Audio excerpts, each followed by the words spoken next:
welcome to the program City Pulse on Housing TV Africa. City Pulse is a program brought to you by the Nigerian Institute of Town Planners, an association recognized in Nigeria and globally. I am Phoebe Onwabuije, your anchor for today. And on today's program, we will be discussing the role of public conveniences in urban livability. I won't be doing this alone, as I will be having join me in the studio right after this break an expert in the built environment in person of town planner Mohammed Lawal Shaibu. Please stay with us. Visit Housing TV Africa on YouTube and click on the subscribe button. Subscribe to Housing TV Africa to stay updated on latest happenings in Nigeria's housing sector. Follow our social media pages, like and share our posts on Facebook, Housing TV Africa, on Twitter, Housing TV Africa, Instagram, Housing TV Africa. Join the conversation and keep up with latest housing updates. Thank you for joining us. Just before we went on that short break, I was about introducing to you my guest in the studio in person of town planner Mohammed Lawal Shaibu. You're welcome. Thank you very much. It's good to be here. Okay, so on today's program we will be discussing public conveniences in urban livability. Let's quickly start by looking at how available are these public conveniences in Nigeria? How available are they and how accessible are they to Nigerian citizens? Well, first we need to kind of establish what public conveniences are. These are just public toilets that well, not just toilets, but toilets, showers, water, sanitation facilities that are available for the public to use in public spaces to relieve themselves or for whatever other use. Well, the short answer to that question is that we don't have enough of them, right? They are not as available as they should be. Public conveniences are something that should be available to every citizen within walking distance of about 800 meters, right? That's about a 5-minute walk. So I should be able to walk from wherever I am within an urban environment to a public convenience, but that's not the case. Taking Abuja for example, we have some public conveniences at some major locations like the Berger roundabout, the area 1 junction, some strategic locations fair, but this is not sufficient, right? Public conveniences should be.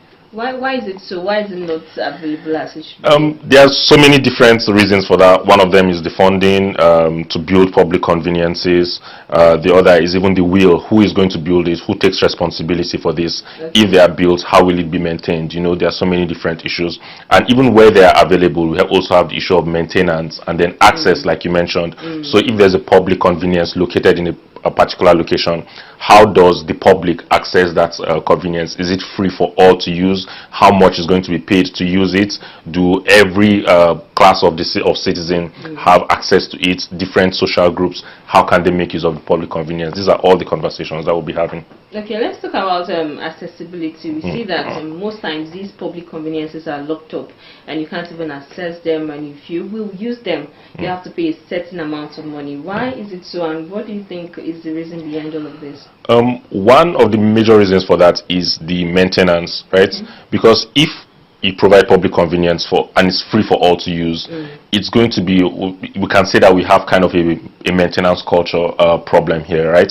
It's going to be a situation where everyone comes in, does their business and then gets out, but they wouldn't really clean after themselves.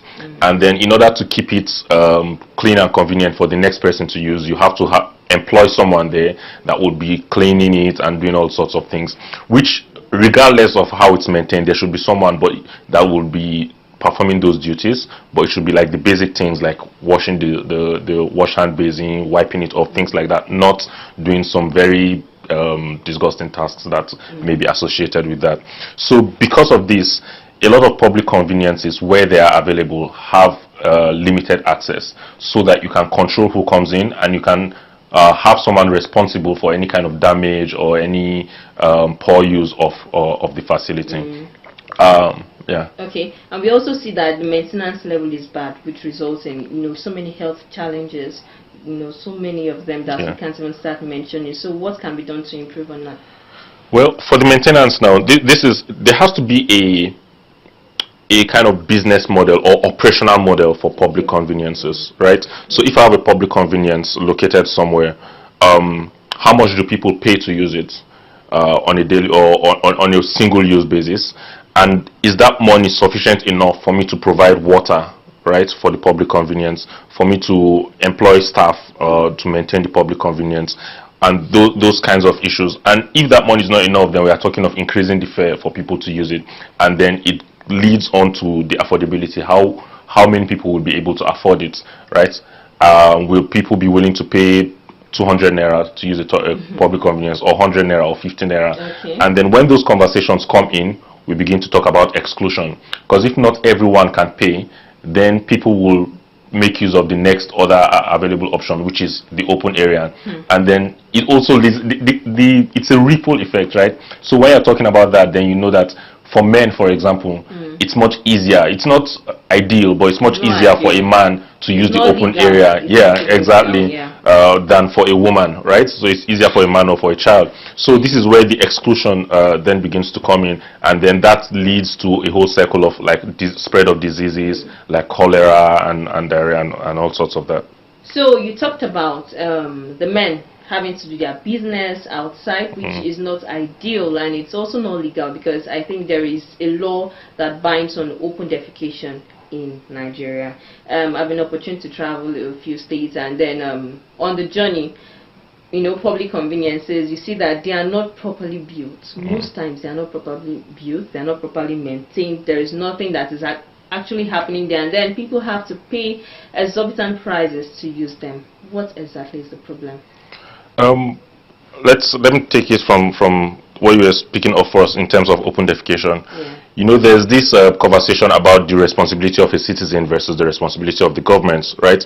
Now we know that the Nigerian government has a policy to end open defecation in Nigeria by 2025. Okay. How realistic is this? We don't know. We'll see. But now officially, right, there about over 90 local government areas out of about 700 have been declared open defecation free, and one state, I think it's Jigawa State, has been declared open defecation free. What yardstick they use to measure this kind of declaration, we do not know, but officially these are the declarations. Okay. But I'm pretty certain that in any local government, if you put me in there for just 1-2 hours, I would be able to disprove that it's open defecation free. But when it comes to the right of the responsibility of the government, like I said, if you want to declare, or if you want to have a target of open defecation free country by 2025, what are the systems you are putting in place for that? You do not expect to make this declaration that, oh, we are going to be open defecation free, and then the citizens will just begin, will just stop open defecating. Do you understand? And there are no public communities to make people, use of. So what do they do? Well, what has to be done now, we have to see how collaborations can be made between the government and the private sector, because public toilets, there's a business opportunity there. Those that operate public toilets usually record profits when it's well operated, regardless of the talkback against the access and all of that. But there's a business opportunity there, and we know that state governments have rights to land, right? So the land within your state is held by the state government. So land can be used as sort of capital to invite investors and say, okay, we need X number of public toilets at different locations. We have the land.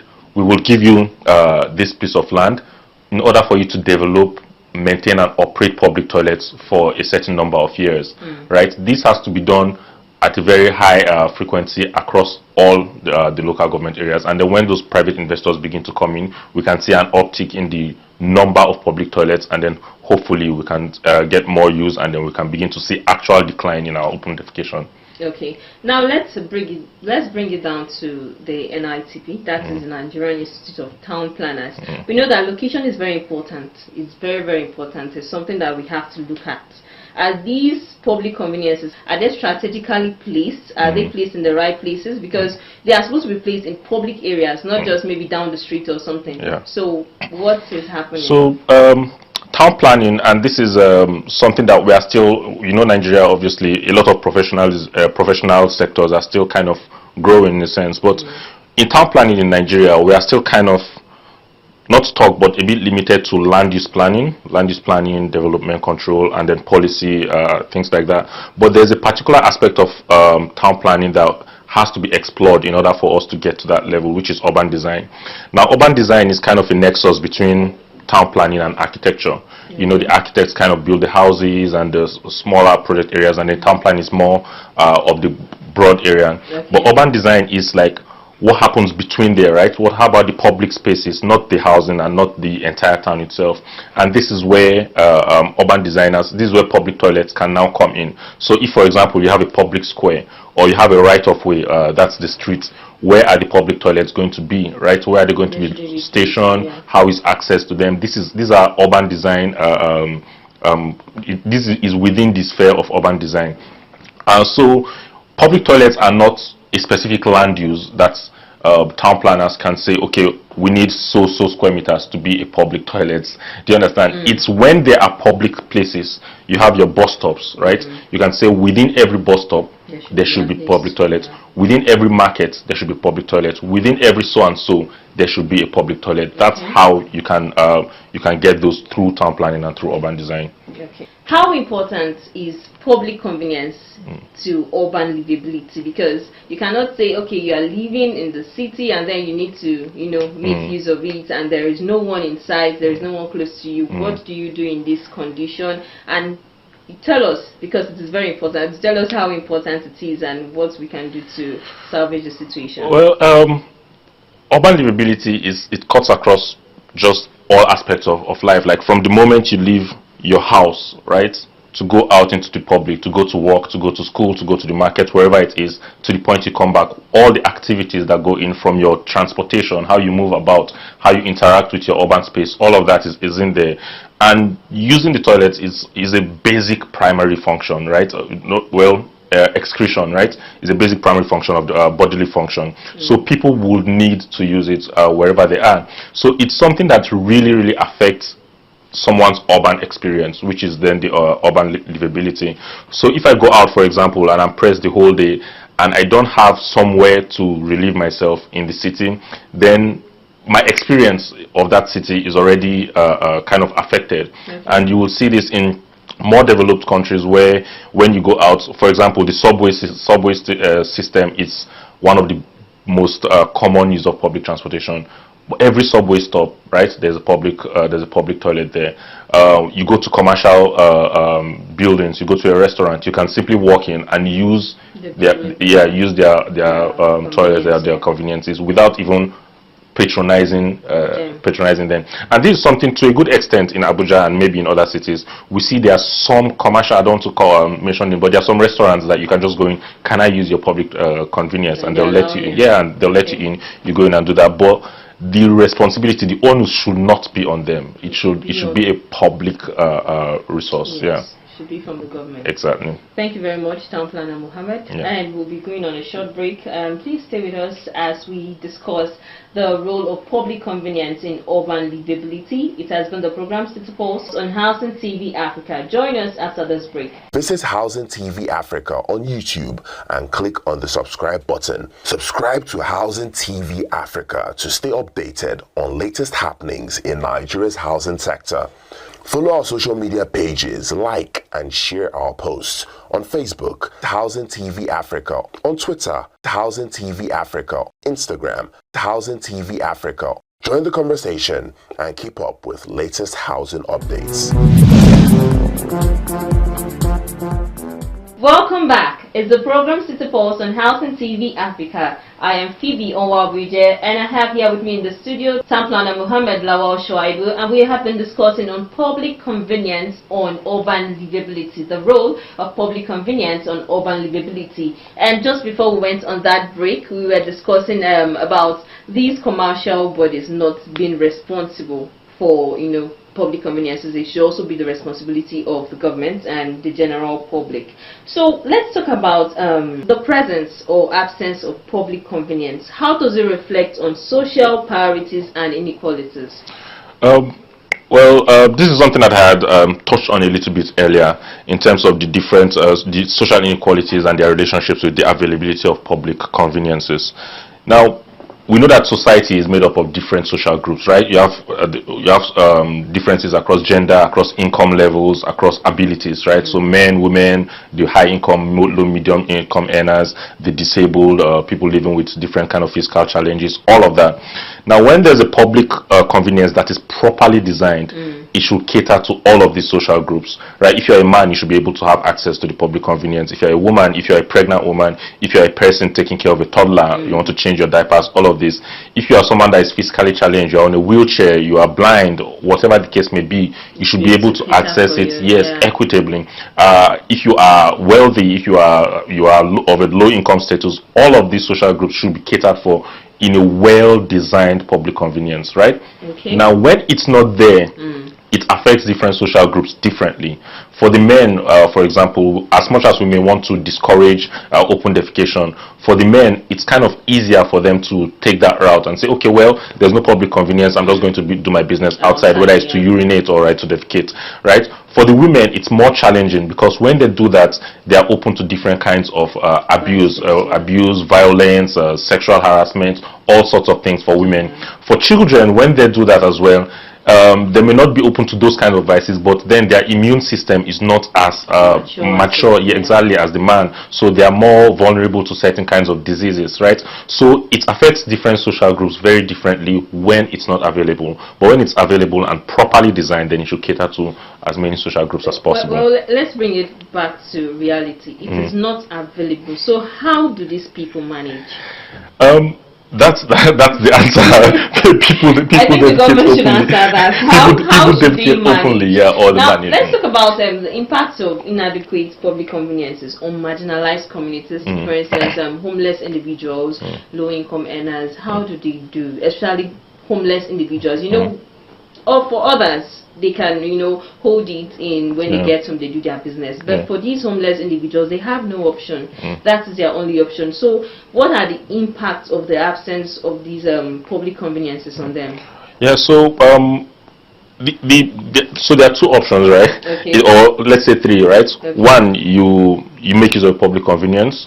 Two, you bear it till you go home and make use of your own public convenience or any other person's public convenience, rather. Sorry. And then three, you do it openly, right? So these are the three options. And then when option one is not available and option two is not available, like the homelessness, so then it has to go to option three.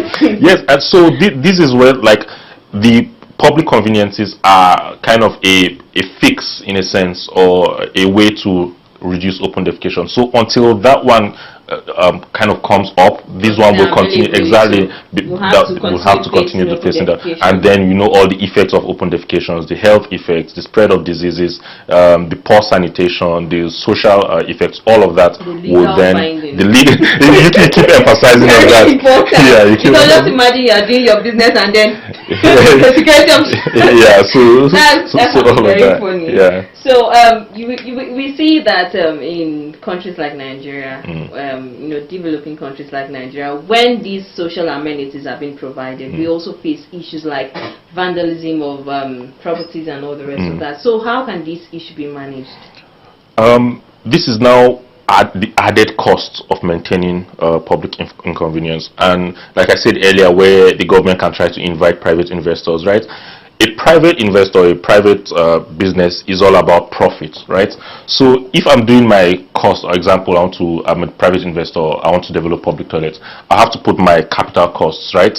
What's the cost of construction, the cost of and then the operation cost. And if I'm having more operation costs, besides the cleaning now, I have to hire a security guard, for example, or I have to install cameras, for example, or things like that. Yeah, so when if you're talking of smart public conveniences, you will see that some of these things are elements that are part of it. But if all of that will then eventually add to the cost of building and operating public convenience, and the cost will then fall on the customer, because as a private person, I need to make profit. If it's not profitable, I'm not going to get into the business.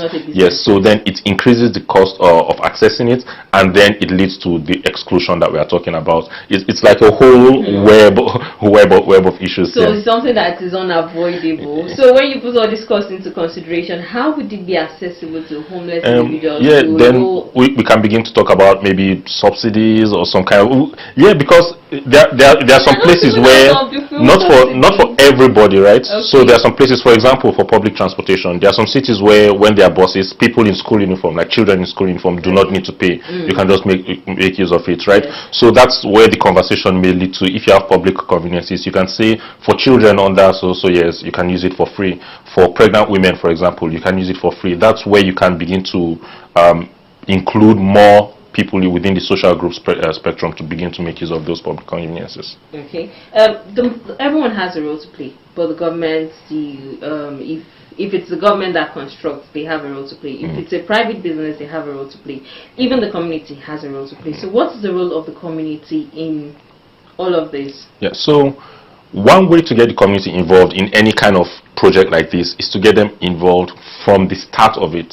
So for example, if you want to provide public convenience, you have to start from public consultation, right, with the community. Sit them down. Tell them, for example, where do you want it to be located, right? You can't just come and locate it there, because that's when they begin to get a sense of ownership, right? So if you speak to them, okay, we want to provide so number of public conveniences. Where should it be provided? How do you want to access it? What kind of public convenience do you want? Do you prefer like the seat bowl or like the toilet seats or the yes, we know that water should be there, but do you want the pit water system or the pool? These kinds of conversations. So when they are involved in it from the onset, they begin to take more care, and during the construction process, employ some of them, right, for the hard labor, for example, for the non-skilled labor that you may need some physical help. Employ some of them, right? Okay. Employ some of them as cleaners, as security. Then they will begin to feel that, oh, this public convenience is for us, and then they can begin to more properly be involved in the maintenance. They can begin to scare vandals away.